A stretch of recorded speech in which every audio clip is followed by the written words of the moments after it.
Olá, bom dia, bem-vindos à aula teórica 21 da LAP. Na aula de hoje vamos falar em programação orientada pelos objetos em JavaScript. E sabem, há dois estilos de programação orientada por objetos conhecidos e acontece que o JavaScript suporta os dois. O JavaScript suporta programação baseada em protótipos e em classes. E, portanto, vamos aproveitar a oportunidade de aprender o que é programação baseada em protótipos. Em todo o caso, deixem-me dizer que nós, nas aulas práticas e no projeto, vamos trabalhar, acima de tudo, com classes. Portanto, à maneira do Java. Pronto. Agora, para começar, eu quero dar alguma informação muito básica sobre objetos em JavaScript. Pronto. Uh, uh, Há uma notação própria para representar objetos fixos, independentemente da definição de qualquer classe, estão a ver?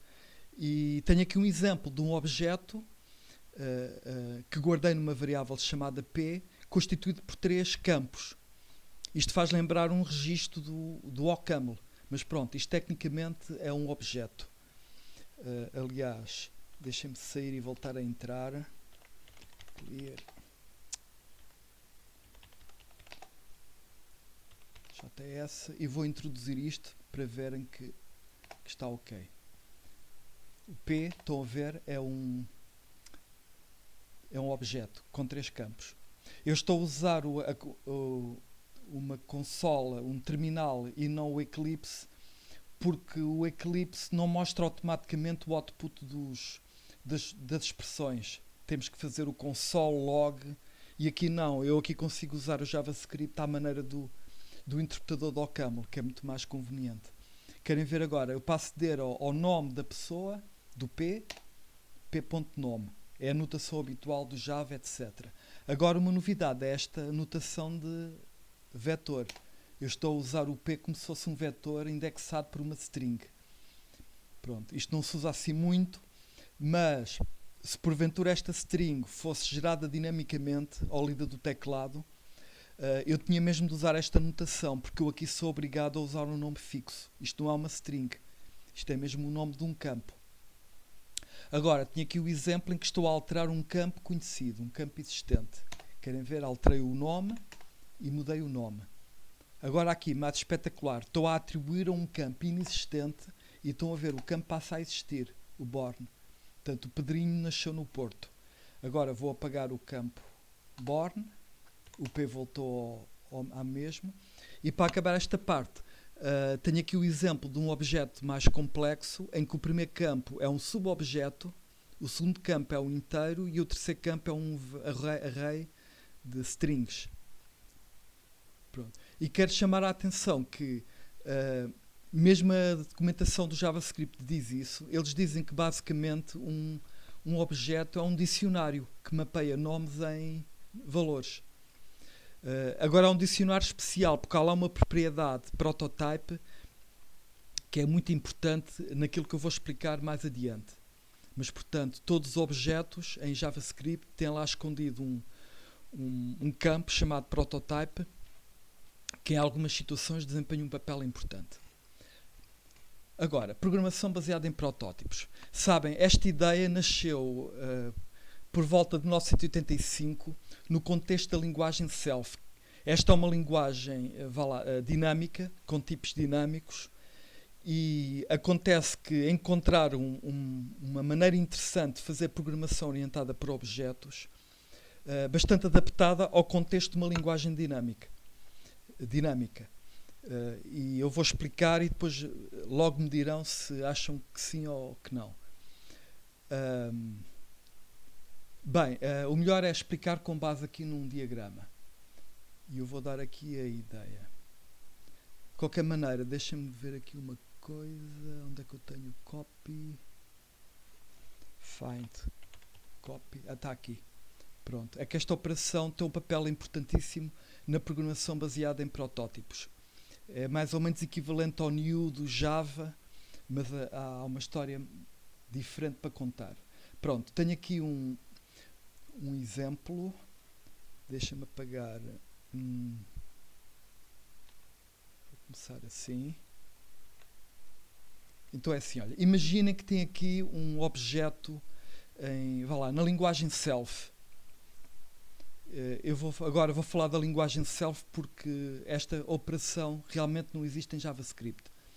Apesar de tudo, o JavaScript no seu interior tem muito da linguagem, muito destes mecanismos.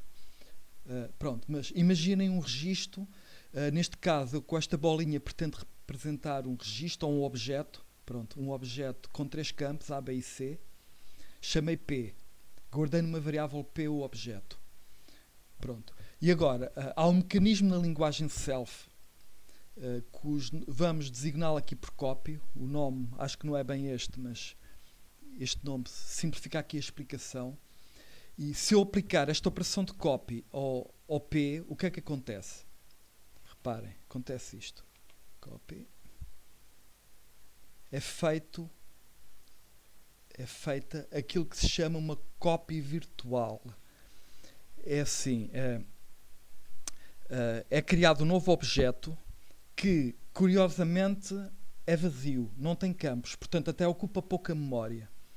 No entanto, este objeto tem a tal propriedade que eu há bocado falei, chamada prototype, e essa propriedade fica com uma referência para o objeto que foi passado por argumento para o copy. Pronto, portanto, cria-se este cenário. Um objeto vazio que tem o seu protótipo a apontar para aquele objeto.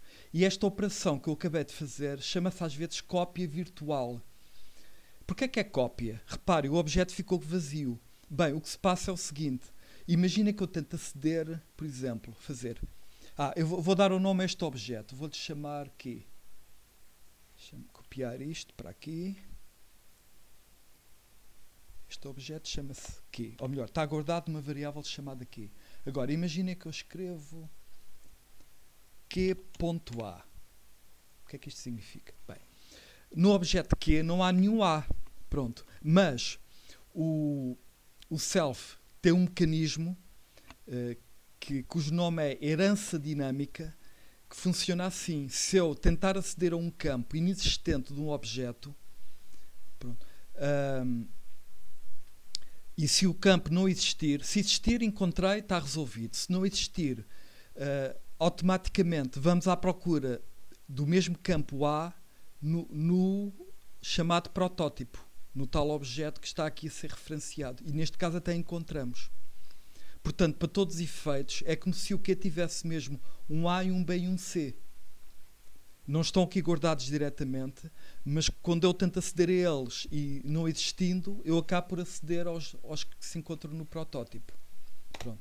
E se eu criar mais objetos, por exemplo, vou fazer outra cópia. Copy, V, estão a ver? Outro objeto. E novamente, este objeto aponta para ali. Pronto. Este é um mecanismo interno, simples, mas agora se calhar interessa perceber porque é que as coisas são feitas assim. Vocês reparem, aqui a ideia é um pouco ter um esquema alternativo ao das classes para criar vários objetos todos do mesmo tipo. Porque sabem, quando fazemos um programa, geralmente temos em Java uma classe veículo, outra classe animal, etc. E depois vamos ter muitos objetos todos do mesmo tipo. Pronto. E é exatamente o que está aqui a acontecer.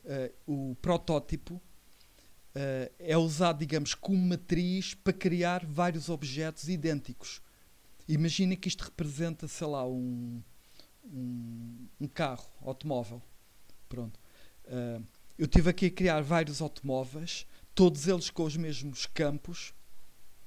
E agora, reparem, nada me impede de vir aqui e eu posso perfeitamente meter um campo novo. Por exemplo, D. Isto é perfeitamente legítimo. Portanto, neste caso, o objeto Q tem 4 campos. O campo D, o A, o B e o C.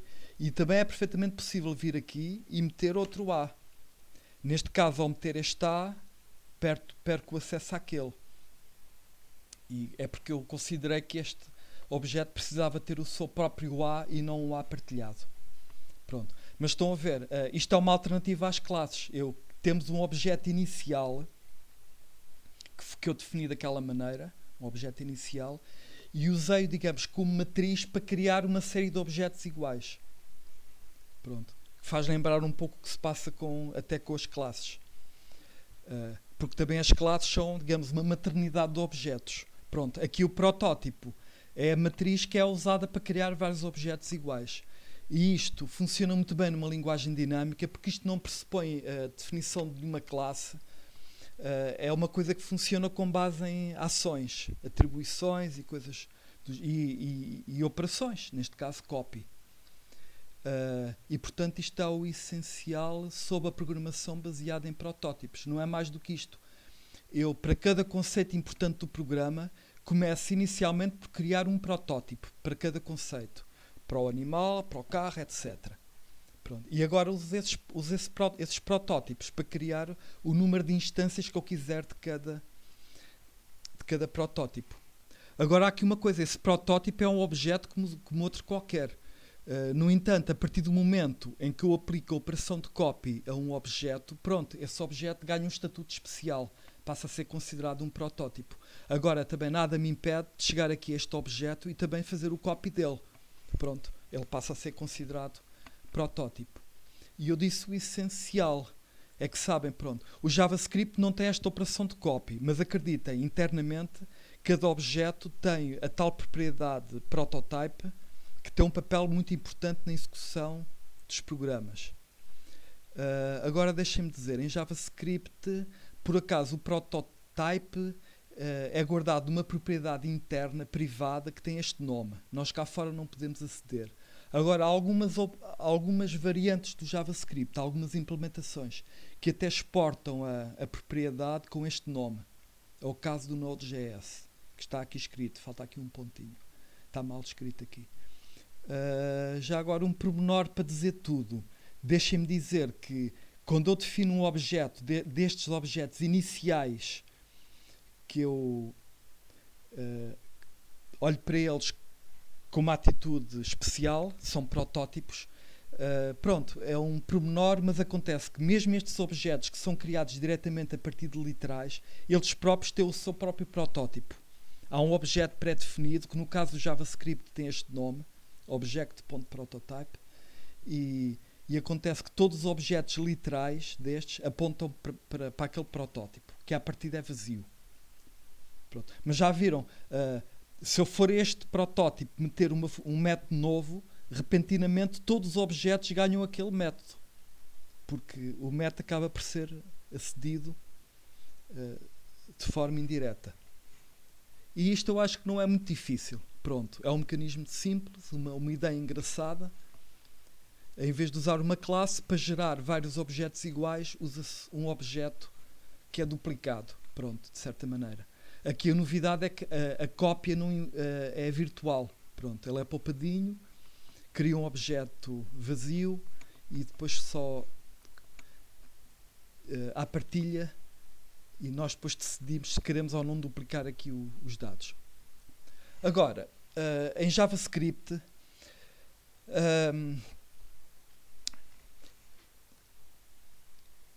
não existe o copy, existe uma outra maneira de criar os objetos, que é um bocadinho mais complicada, apesar de também não ser nada assim tão transcendente. Olha, o que se passa aqui em JavaScript é o seguinte: quando eles criaram a linguagem e se inspiraram no Self, eles decidiram fazer o seguinte: eles queriam que a criação dos objetos em JavaScript, estão a ver este exemplo, fosse escrita com uma sintaxe semelhante à do Java. Pronto. E é verdade. Portanto, isto que estão aqui a ver é JavaScript. Estou a criar um automóvel, um carro, com esta marca, este modelo e este ano de matrícula. Agora, para este tipo de coisa funcionar, tiveram que dar aqui, complicar um pouco a coisa. Bem, isto funciona assim.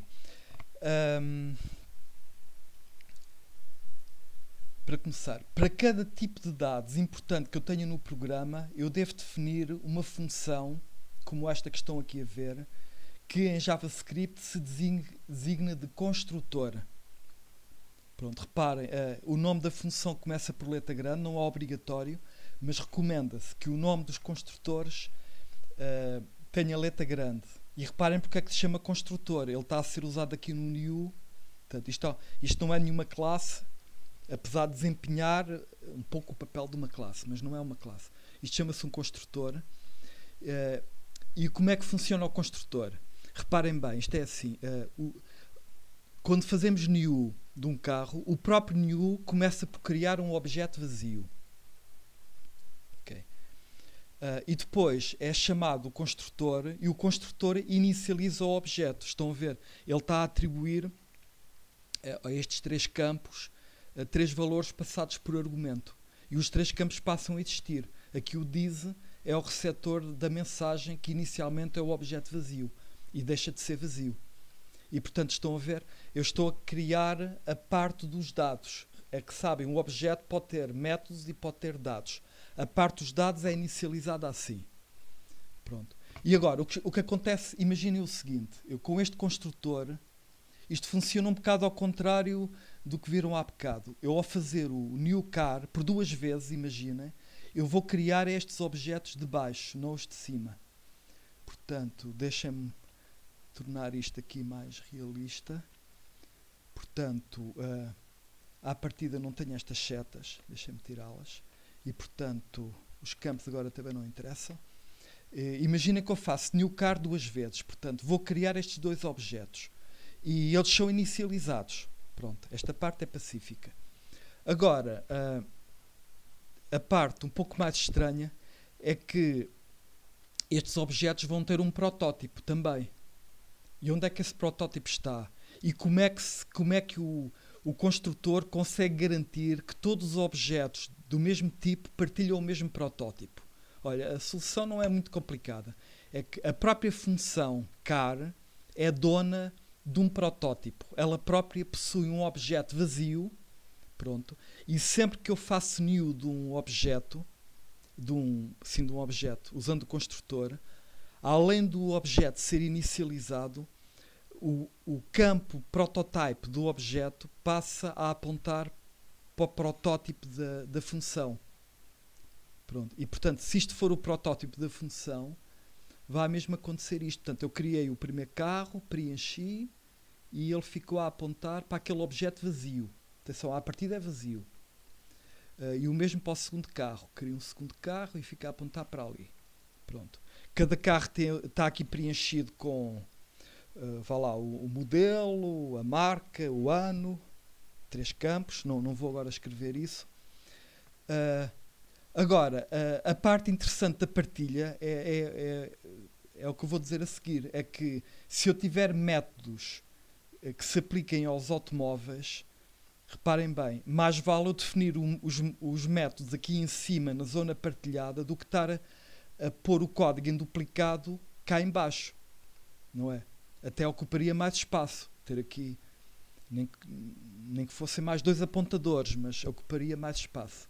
E, portanto, é assim que se faz em JavaScript. Os dados não são partilhados, em princípio. Cada objeto é dono dos seus dados, mas os métodos tendem a ser partilhados e são colocados no protótipo. E é exatamente o que eu estou aqui a fazer. Estão a ver?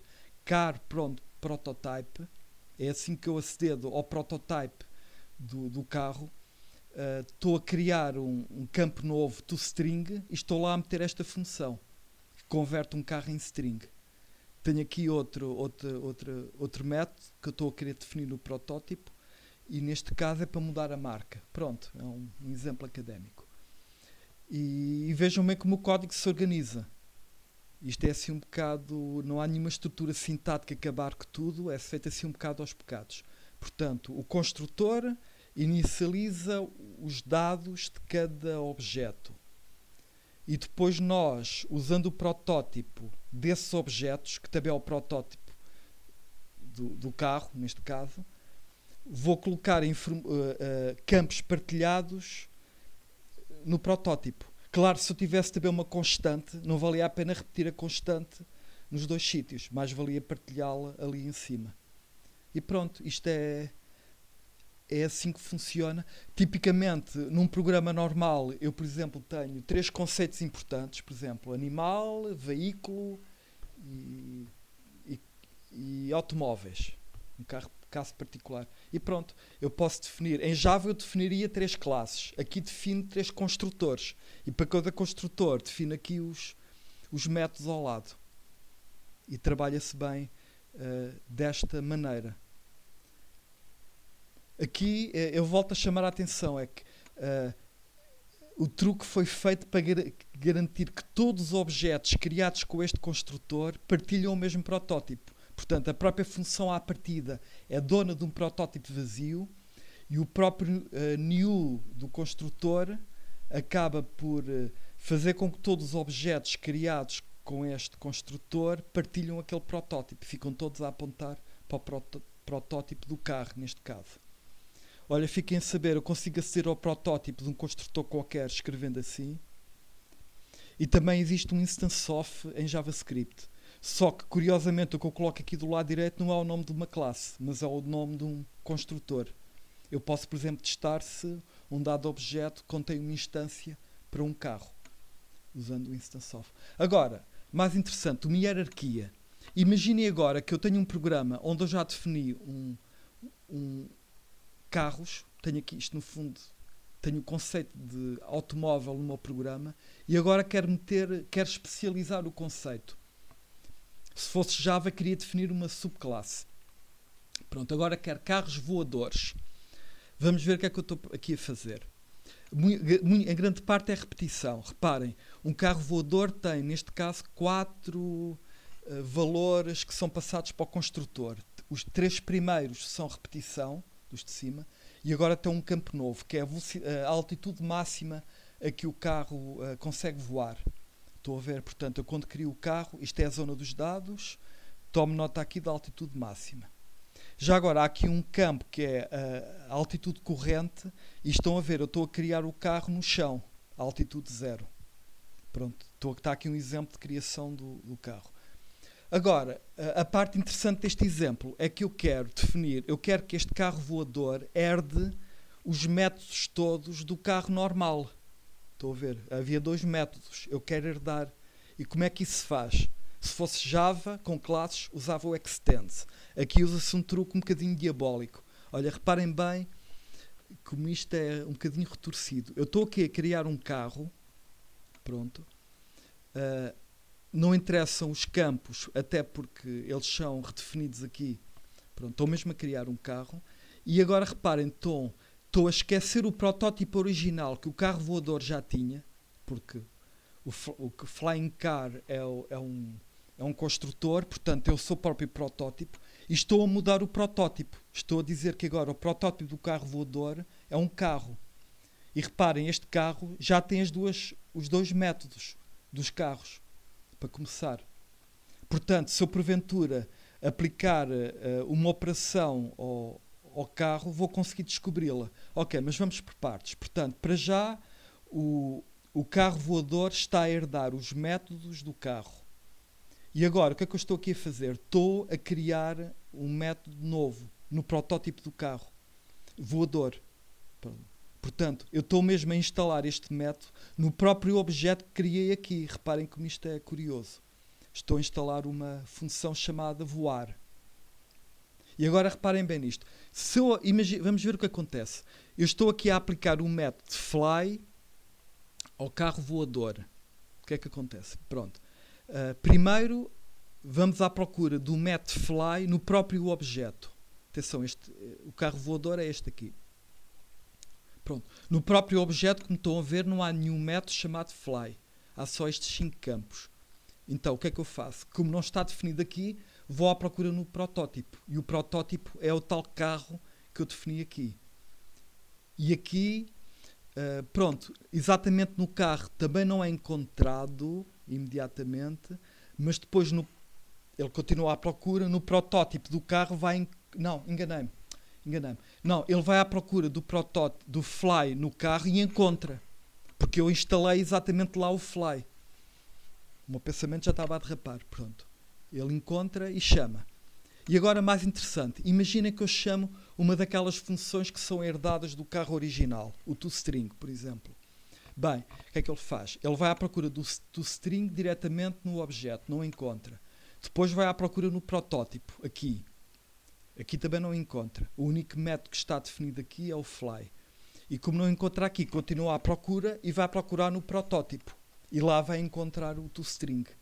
Pronto. E é assim que funciona a herança, se quiserem, em JavaScript. Usando este esquema, isto é tudo dinâmico, porque dinâmico, reparem, que significa que muito daquilo que se faz baseia-se em ações. Neste caso, eu para dizer que este protótipo herda do outro, em vez de usar um extend, uma coisa declarativa desse género, não. Usei aqui uma atribuição, uma ação. E esta ação torna o carro voador uma especialização do carro. E pronto, a coisa está explicada. Portanto, num programa normal em JavaScript que usa objetos, porque também há muitos programas em JavaScript em que não se usam objetos. Reparem, o JavaScript geralmente manipula objetos previamente definidos, mas também podemos usar objetos, e nesse caso um programa que defina os seus próprios objetos geralmente tipicamente define 3 ou 4 construtores e depois usa-os para construir vários objetos. No fundo, os construtores têm aqui em JavaScript o mesmo papel que uma classe tem em Java. Há aqui pormenores diferentes, mas a ideia não é assim tão diferente. E, portanto, dou por terminada esta primeira parte. Agora, parte número 2. Em 2015, a versão do JavaScript que saiu nesse ano incorporava um mecanismo novo, o mecanismo das classes. Pronto. E, portanto, a partir dessa data passou a ser possível trabalhar em JavaScript usando o estilo do Java. Bem entendido, as versões do Java que existiam na altura, portanto, este mecanismo ainda demorou depois alguns anos a aparecer nos JavaScripts realmente usados nos computadores. Mas talvez 3 anos depois de alguns updates, passou a estar disponível este mecanismo. E, portanto, não há razão para não o aprendermos e não o usarmos. E, portanto, eu vou fazer aqui uma pequena introdução ao uso de classes em JavaScript. Olha, para começar, eu quero chamar a atenção para o facto de isto ser mesmo muito parecido. Reparem nas palavras reservadas que agora existem em JavaScript. Classe, extends, this, super, static, new, instance of. São tudo palavras reservadas que também existem no Java. Bem, há aqui 3 palavras reservadas que já foram usadas nos construtores lá atrás. O this, o new e o instance of. Mas as outras aparecem pela primeira vez. E eu tenho aqui um resumo dos aspectos importantes, mas claro, eu vou apresentar isto com base em exemplos, que é mais interessante. Eu quero prepará-los para o seguinte, é que eu quero dizer que as classes do JavaScript são puro açúcar sintático, ou seja, internamente aquilo que existe são os objetos tradicionais do JavaScript, lá com o protótipo, etc. Tudo. Só que, pronto, foi criada uma camada sintática e, portanto, aquilo que vocês vão ver aqui acaba por ser traduzido para os objetos clássicos do JavaScript. Mas olha, temos aqui uma classe e estão aqui a ver, para já, tem um construtor. Reparem aqui na palavra. Pronto, em JavaScript uma classe só pode ter um construtor, não pode ter mais. E já agora, aqui a palavra construtor está a ser usada num sentido diferente daquele que eu usei há 10 minutos atrás. Pronto, aqui este é um construtor, vá lá, clássico, à la Java. E este construtor... Bem, agora, o que é que eu estou aqui a querer definir? Olha, isto é eu quero definir uma classe para criar pontos a uma dimensão. Reparem bem no contexto deste exemplo, porque eu a seguir quero criar pontos a 2 dimensões no plano cartesiano e depois ainda há 3 dimensões. E eu quero aproveitar isto para exemplificar a herança.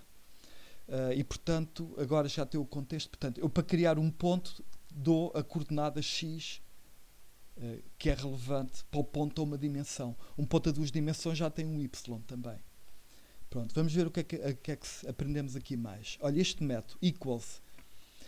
Bem, eu chamei ao método equals porque me apeteceu, porque este nome não tem qualquer significado à partida em JavaScript, ao contrário do Java. Mas o que eu pretendo neste método é comparar 2 objetos, o this e o that. E reparem no corpo. This.x, estou a ver se é igual ao that.x. Olha, isto aproveito para chamar a atenção para uma coisa. Aqui, nós quando acedemos aos campos de um objeto, temos mesmo de usar a palavra this. Aqui não há alternativa. Se eu não puser this ponto, vou ter um erro. Ele diz que o x está indefinido. Portanto, temos mesmo de usar este x. Outro método aqui, shift delta. Portanto, isto faz uma translação. Recebo aqui o número real e aplico esta translação ao x. Este show mostra o ponto numa consola, na consola, no terminal. Escreve apenas o valor entre parênteses. Reparem, quando é 2 dimensões, já escrevo o par ordenado. E isto é para um exemplo que já mostro a seguir. O que é que eu posso dizer aqui? Mas, outra coisa muito importante. O x, reparem, o x não foi declarado. Isto é uma coisa estranhíssima para quem vê pela primeira vez. Repare, os métodos até está mais ou menos. Faz lembrar o Java. Método. Mas se isto fosse Java, os elementos de dados eram declarados aqui no início, tipicamente, privados. Pronto. Aqui não se escreve. Tentem que vão ter erro. O próprio construtor é que, ao inicializar o campo X, faz com que o campo X passe a existir. Portanto, os elementos de dados são mesmo criados dentro do construtor. Isto é uma coisa. Outra coisa ainda, esta é pena, é que os elementos de dados são sempre públicos. Não temos maneira de os tornar privados.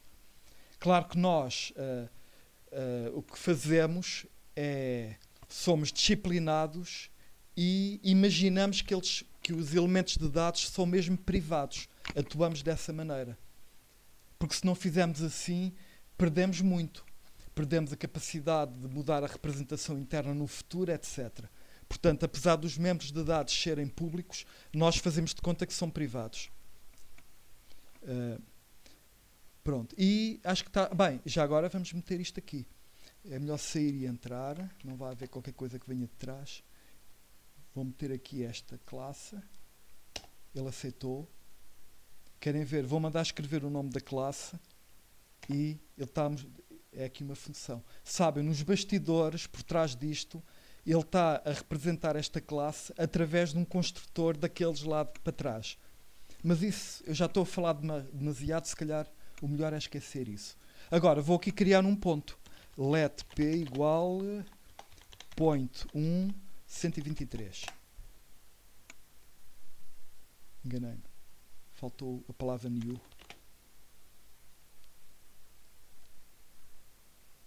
Agora já está definido, raios. Let q igual... Era questão de... já sei. É questão de não pôr o let. Pronto. Então. Percebe? Então, novamente. Ele diz que o p não está definido, mas por outro lado não me deixa definir. Não percebo. Q recebe new point. Pronto. O Q tem um ponto. Perfeito. Já agora vamos aplicar uma operação, sei lá, vamos comparar o equals, o Q com o próprio Q. Pronto, não é grande novidade. True. Podemos aplicar-lhe um shift, ao fazer um show. Q.show. Pronto, ele mostrou o número entre parênteses. Está ok. O que é que podemos ver aqui mais? Olha, temos aqui o método estático. Este método estático é um método que me permite perguntar à classe, permite-me pedir à classe para me dar um valor que seja o 0 da classe. Estão a ver? Eu estou aqui a criar um ponto com 0. Aliás, reparem como o método estático é usado. Eu aplico o método mesmo ao nome da classe.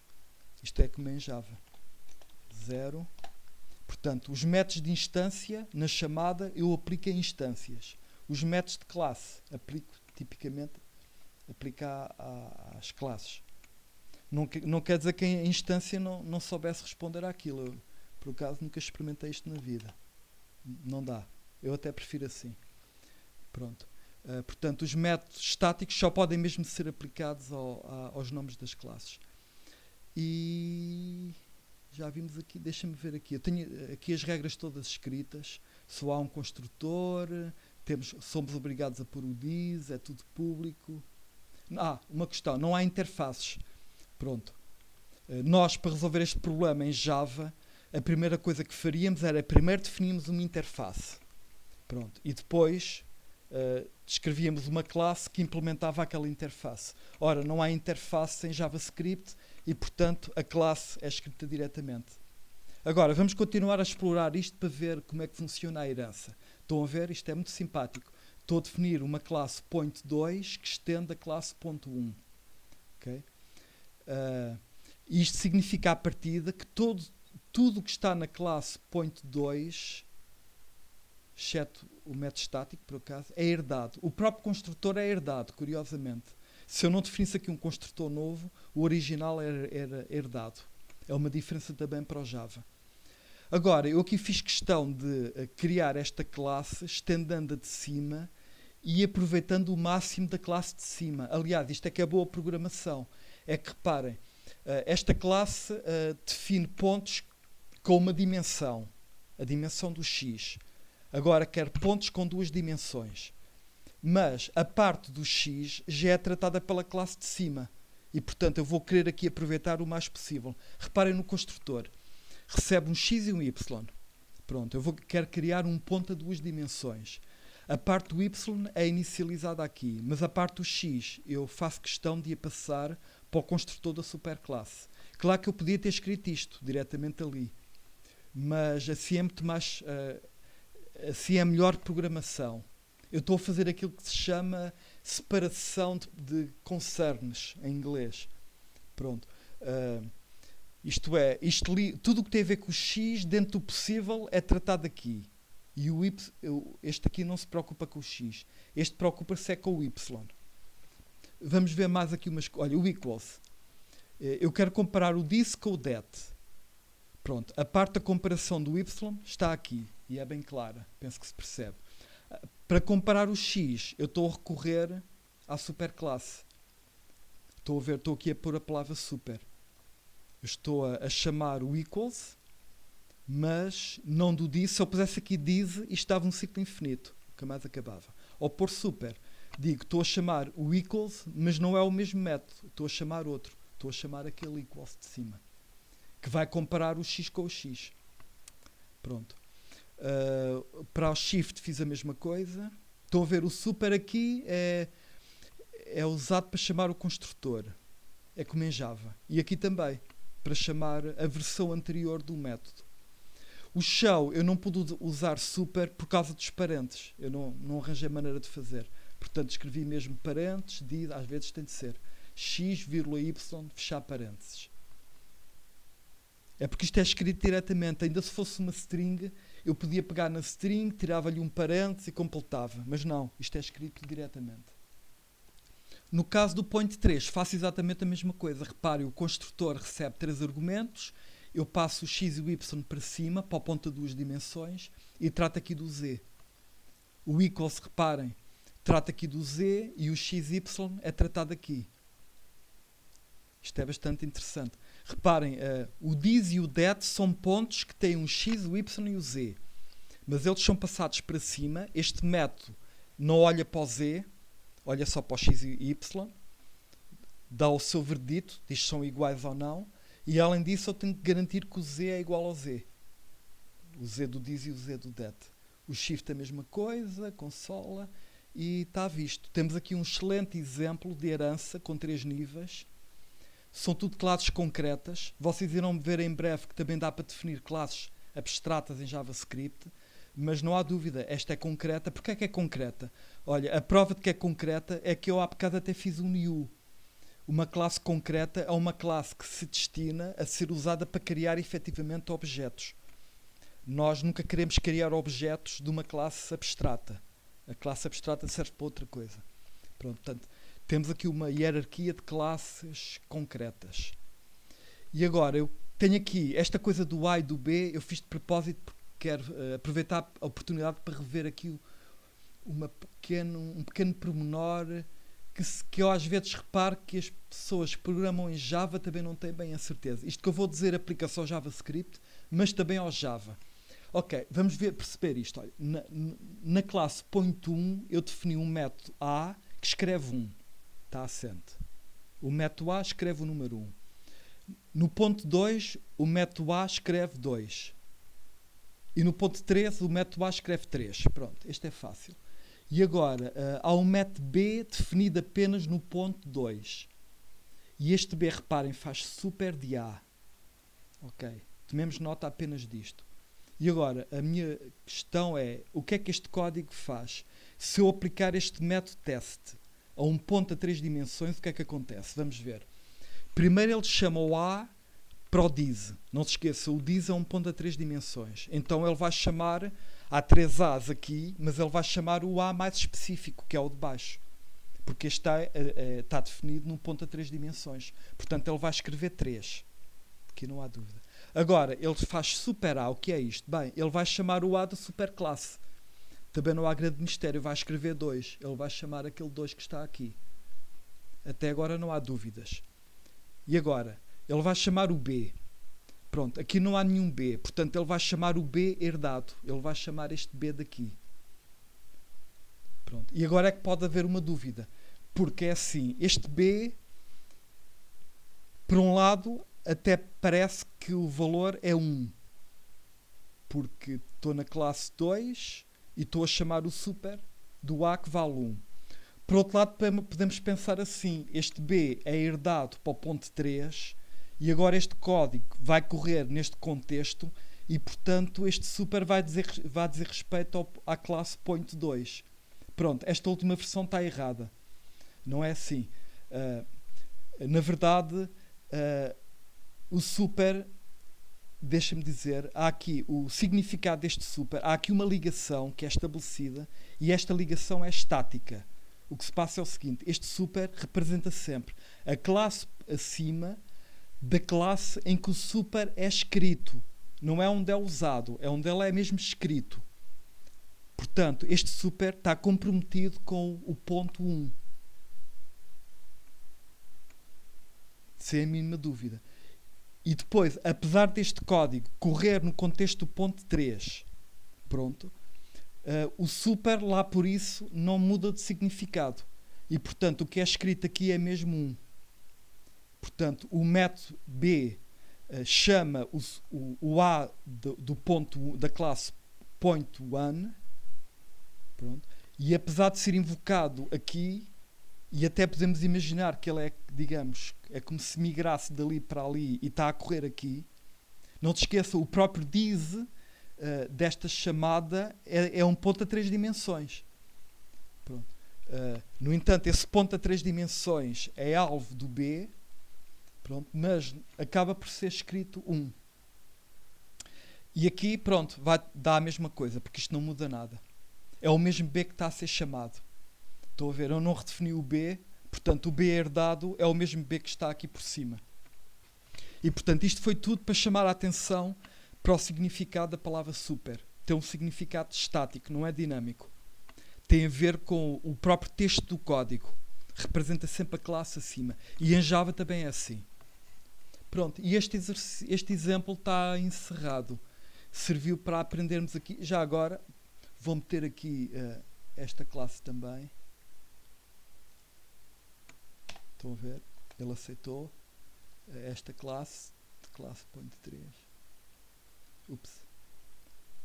Copy, paste. E vou definir aqui um ponto, sei lá, let z igual point 3 E agora aqui vou pôr, sei lá, 23, 6, 0. Não é lat, é let.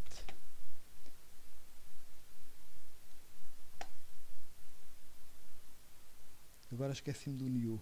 Epá, isto está mal. New. E agora o Z já está definido. Bonito. Então, outro. Agora tem que correr bem. Let t igual o número de tentativas que eu tive de fazer. Mas aqui temos finalmente um ponto a 3 dimensões. Olha, e já agora vou correr o método teste. Estão a ver? Deu lá 3, 2, 1, 1. Não há a mínima dúvida. Ok. Exemplo 2. Temos aqui mais um exemplo para acabar a aula. Isto vai durar assim uns 15 minutos. E envolve agora classes abstratas. Pronto. Primeiro vou expor o problema que queremos resolver. Bem, imaginem que queremos usar JavaScript para representar expressões como esta. E não apenas representar, mas também manipular. Imagina, eu quero avaliar esta expressão para x igual a 7, qualquer coisa, ou derivar isto em ordem a x, etc. Pronto. Em OCaml há um exercício de uma aula prática que não chegou a ser feito aqui em nenhum vídeo, em que se pedia para representarmos expressões algébricas, e o tipo que lá foi usado foi este.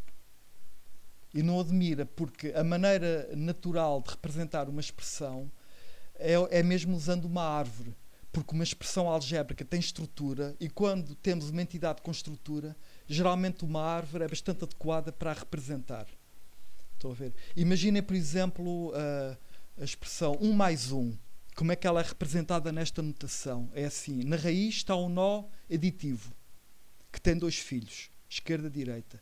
À esquerda temos a constante 1 e à direita temos a constante 1. Pronto, e com uma pequena árvore representamos a expressão. Eu pus aqui este tipo, porque este tipo ajuda bastante a esclarecer o que está em causa e ajuda a preparar terreno para o que vem a seguir. Porque no código que vem a seguir, eu também defino um tipo com várias variantes. Há aqui uma noção de expressão que eu defino usando várias classes. E no código abaixo eu tenho mesmo 5 classes concretas que correspondem às 5 variantes do OCaml. Agora, o que eu tenho a mais aqui no código que ainda não mostrei são algumas classes abstratas que correspondem a código fatorizado, que é algo que eu não consigo fazer isso na parte funcional pura do OCaml. Apesar do OCaml também ter objetos, mas nós não aprendemos. Pronto. E, portanto, vocês vão ver as 5 variantes aparecer aqui, e eu acho que vou preparar isto aqui com um diagrama para discutir isto. Aliás, eu já tinha preparado um diagrama. Fazer save, mandar este embora, open, exp. Pronto, está aqui um diagrama. Convém alargar isto um pouco para se ver bem, etc. Bem, então, tenho de contar aqui uma história à volta disto para se perceber. Bem, eu penso que os alunos de Lab, de forma geral, já têm bastante experiência com hierarquias de classes. Já tiveram IP, POO e outras disciplinas que usaram Java. E quando nós temos que fazer uma hierarquia, quem tem experiência, muitas vezes até escreve a hierarquia de cima para baixo. Escreve primeiro a classe abstrata e depois começa a especializar por ali abaixo. Mas aqui vamos imaginar que temos pouca experiência e que estamos ainda a tatear e a tentar descobrir como é que se usa a herança em Java. E a maneira mais natural de começar é esta que eu tinha aqui exemplificada. Imaginem que eu quero representar os nós aditivos do programa. Portanto, vou criar 2 classes. Estou aqui a representá-las por quadrados. E agora reparem, como estão em causa nós binários, não há dúvida, cada nó vai ter 2 campos, L e R, o left e o right. Portanto, sendo isto uma representação abstrata de uma classe, eu digo que há aqui 2 atributos, L e R. E além disso temos aqui as operações todas, que eu ainda não disse quais são, mas vou dizer agora. Olha, o eval é uma operação que se destina a avaliar uma expressão, para x a valer qualquer coisa. Aliás, olhem aqui o código do eval para, por exemplo, a soma. Pronto, olha, eu quero avaliar o nó aditivo para x igual a v. O que é que eu faço? Mando avaliar o left, o filho da esquerda, mando avaliar o right, o filho da direita, e somo. O resultado é a soma dos dois. No caso da soma. No caso da multiplicação, já multiplica em vez de somar. Pronto, isto são duas operações. Outra operação é a derivada. Derivar uma expressão em ordem a x. E depois há aqui outras operações mais simples. Olha, o size diz apenas quantos nós tem a árvore. Por exemplo, se a raiz da árvore for o nó aditivo, esse nó aditivo deve ter condições de responder a esta pergunta. Qual o tamanho da árvore que começa em ti, no teu nó? Isto é a altura da árvore. Olha, e este big é aqui um método muito simples que dá true se a árvore tiver um tamanho superior a 1000, salvo erro. Cá está. Isto é o big. Se o size for maior que 1000. Portanto, é assim. Então, eu quero definir pelo menos 5 classes com aqueles métodos todos, 5 métodos, e com os campos de dados que forem apropriados. E, portanto, isto pode ser visto como um ponto de partida. No entanto, se eu começar a escrever este código todo, eu começo a descobrir umas coisas interessantes, que é, por exemplo, o código do size é rigorosamente igual no add node e no multi node. Porque, reparem, querem ver, eu para achar o tamanho do nó binário, onde é que eu tenho a classe dos nós binários? Aqui. Basta-me fazer isto. Somo o tamanho da esquerda com o tamanho da direita e somo 1. E o mesmo para a altura. E o big a mesma coisa. Ou seja, há aqui pelo menos 3 métodos que podem ser, atenção, fatorizados. Em vez de estar aqui a escrever o código repetido 2 vezes, e até me posso enganar, de repente posso entrar em contradição, eu posso criar aqui uma classe abstrata, uma classe por cima. Olha, eu vou usar redondo para dizer que é abstrato. O quadrado é concreto, redondo é abstrato. E o ideal, neste caso, é passar...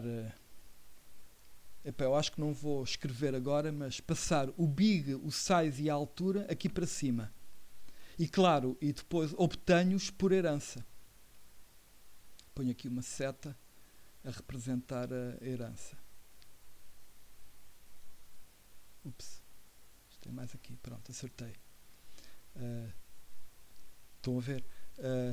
E o próprio LR.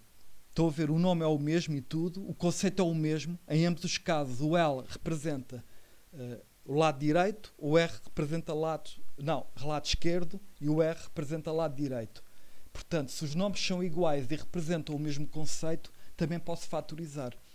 E pronto, em resultado da fatorização e com mais alguns passos, eu acabo por obter esta árvore de classes. Querem ver? Reparem aqui bem, olha. O nó aditivo e multiplicativo mantiveram o eval e o derive. Estes não dão para fatorizar, porque dependem mesmo da operação. Já a altura e o tamanho são iguais. Portanto, em vez de estar a escrever código repetido, fatorizei. O L e o R também são 2 atributos que aparecem igualmente dos dois lados. Aqui tenho o nó, a operação simétrico, só tem é uma classe única, unária. Mesmo assim, por uma questão de simetria e de boa organização, criei aqui uma classe abstrata para os nós unários. Nunca se sabe, eu amanhã posso querer criar mais uma classe concreta com nós unários. Sei lá, por exemplo, o logaritmo, que é uma operação unária. E aqui tenho os nós zeroários, portanto, que não têm filhos, são as folhas. Reparem, as folhas é a constante e a variável. Não tem folhas. Mas, portanto, o tamanho... Pronto, aqui não dá para fatorizar mais, porque o size do nó binário não é igual ao size do nó unário. Querem ver? Onde é que está? Vamos ver. O size do nó binário é 1 mais o tamanho da esquerda mais o tamanho da direita. Já o size do nó unário é 1 mais o tamanho do filho único. Portanto, o código não dá para fatorizar. Lá para o nome ser igual. E já agora, qual é o size do nó zeroário? É 1. Onde é que está? Está aqui. Zero node. Estão a ver? Uh, Já agora vamos ver aqui alguns cabeçalhos, por exemplo. O nó aditivo, extends bin node. Nó multiplicativo, extends bin node. Por aí fora. Vamos ver mais. Acontece que o big ainda dá para fatorizar mais, porque o big seria igual aqui, aqui e aqui. E, portanto, o big aparece nesta... Já agora, quando nós temos uma hierarquia de classes... mesmo que não existisse este big, eu ia querer pôr aquela classe abstrata cá em cima. É sempre bom haver uma raiz para a hierarquia. Aliás, já vão ver porquê. Pelo menos uma das razões. E o que é que eu posso dizer mais aqui? Portanto, vamos olhar para os construtores. Por exemplo, vejam bem isto. O nó aditivo. Portanto, imaginem que eu quero fazer new de um head node e passo duas árvores que vão ser a subárvore esquerda e direita. Pronto, como o L e o R estão definidos ao nível do nó binário, eu faço super e passo isto para cima. Pronto. E o nó binário, o que é que faz com eles? Guarda, cria mesmo o campo L e o campo R no objeto. E agora, se calhar vão achar isto estranho, mas eu aqui defini na raiz um construtor vazio e estou a chamá-lo aqui. Sempre. Isto é considerado boa programação. Isto é um programa que está preparado para crescer. Se amanhã eu descobrir que me dá jeito, que faz sentido eu adicionar um campo a todos os nós, por algum motivo, todos os nós têm que ter um campo. Reparem, basta-me criar esse campo aqui, ao nível da raiz, neste construtor, e imediatamente... os construtores de baixo acabam por introduzir esse campo. Neste caso, este super não está a fazer nada, mas se no futuro houver aqui qualquer coisa de novo, irá ser feito. Portanto, isto é mesmo muito elegante e recomenda-se muito que isto seja feito. Já agora, super tem que ser sempre a primeira instrução aqui do construtor, quando se usa super. O que é que há aqui mais? Olha, talvez possa falar aqui deste big, porque talvez alguns estejam a estranhar isto. Este big está a chamar o método size que não está aqui definido ao lado. Isto, para já, pode ser um bocado intrigante. Bem, para já não há nenhuma razão para ter problemas com isto, porque não se esqueçam, isto é uma classe abstrata e nós nunca iremos criar um objeto desta classe. As classes abstratas têm duas missões, servem para duas coisas. A primeira é para nos permitir escrever em código um conceito abstrato que é natural para nós. Eu, quando penso nos nós de uma árvore de expressões, para mim o conceito de nó binário é uma coisa que para mim faz sentido. Pronto, e portanto é bastante valioso poder ter esse conceito expresso numa classe. Muito elegante. Pronto. Outra coisa, pode ser visto também, uma classe abstrata é um sítio, uma zona do código onde eu posso fatorizar código. Portanto, é um local onde eu coloquei o código comum ao nó aditivo e multiplicativo. Foi ali, portanto, neste... eu não pretendo criar objetos desta classe. Pronto. E, portanto...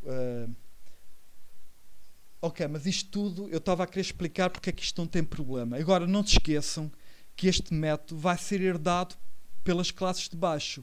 E, portanto, quando este método correr, certamente ele já foi herdado por uma classe concreta e quando ele corre no contexto da classe concreta, ele tem os métodos todos definidos, disponíveis. Porque não te esqueçam, apesar de... quando este big for chamado, ele vai ser chamado com um objeto concreto, não objetos de classes abstratas. Portanto, vai ser chamado ou com um nó aditivo ou multiplicativo, o que for. Pronto. E esse objeto há de ter aqui um size. Olha, eu estou a ver isto está errado, isto está mal. Aqui falta um diz. Vou parar o vídeo. Pronto, eu já corrigi em fecheiro, vou fazer o reload, já tinha aqui o diz. Aquilo dava um erro. Daria um erro sintático se eu copiasse e tentasse correr aquilo.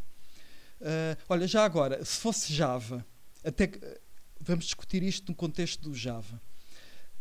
em Java, isto assim sozinho dava erro, porque ele não sabia o que era o size. O que nós fazíamos era, declarávamos aqui o size ao lado, como outro método, e saía um método abstrato, punhamos a palavra abstract. Agora, em Java, muitas vezes nem sequer chega a fazer isso, porquê? Porque por cima disto há uma interface, esta classe implementa aquela interface, e os métodos que nós acabamos por não implementar, eles, digamos, tecnicamente reaparecem na classe com métodos abstratos. E, portanto, nós acabamos por nem sequer ter que declarar os métodos. Eles, na classe, na interface, já são introduzidos automaticamente como abstratos. Até se pode lá pôr a palavra abstract em Java, mas é opcional. O Java preenche isso automaticamente. E, portanto, temos aqui um belo exemplo de uma hierarquia de classes bem complexa, com o código muito bem fatorizado, e isto é código escrito assim, com bastante perfeição, a ver se vocês imitam este estilo. Repara bem os construtores, pronto, por cada coisa no seu nível correto. Portanto, há noções que têm que ser definidas ao nível do concreto. Há outras que podem ser definidas ao nível de abstração intermédio. E há este conceito de big, que até pode ser definido ao nível de abstração máxima. Aqui na raiz. Temos aqui esta árvorezinha e está o exercício explicado. E, portanto, estão a ver, dá para programar em JavaScript de maneira muito parecida com o Java. E vou acabar. Pronto, obrigado, resto bom dia.